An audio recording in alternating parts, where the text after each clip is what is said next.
Sorry po, hindi pa naman po sigurado. Usap-usapan pa lang naman po. So hindi naman pala sigurado. Sana naman next time, no, bago kayo magchismisan, based on facts yung sinasabi nyo, no?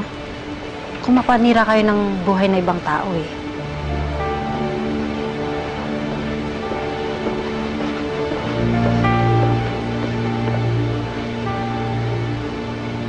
Hindi ko alam na ganun ka pala ka-concern sa sister mo. Excuse me, I don't care about Rachel. Pinoprotektahan ko lang ang pamilya namin. Na-invite mo na talaga yung saving the families na yung mantra nyo. Pero paano nga kung totoo yung pregnant pala yung sister mo? Well, that I can't control. Well, yung stupid niya kung totoo yun. Dahil talagang mananagot siya kay Uncle. She's gonna be in a lot of trouble.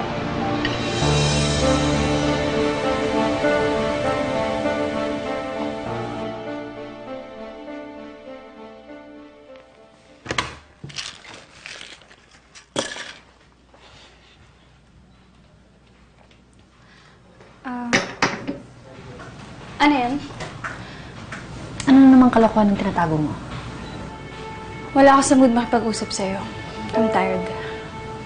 Look, I'm the one who's tired of cleaning after your mess. Hindi ka ba napapagod sa pagdudumi mo sa pangalan natin? Haven't you done enough?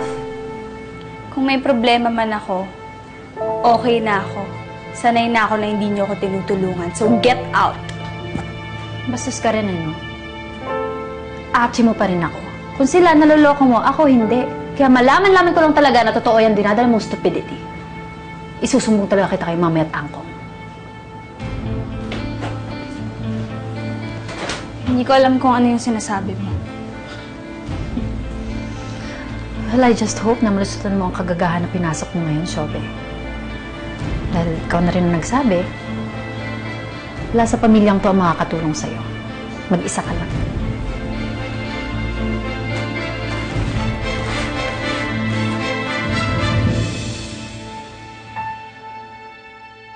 Hanapin mo yung tao na makakapitan mo kahit pa paano mababawasan yung nararamdaman mong problema.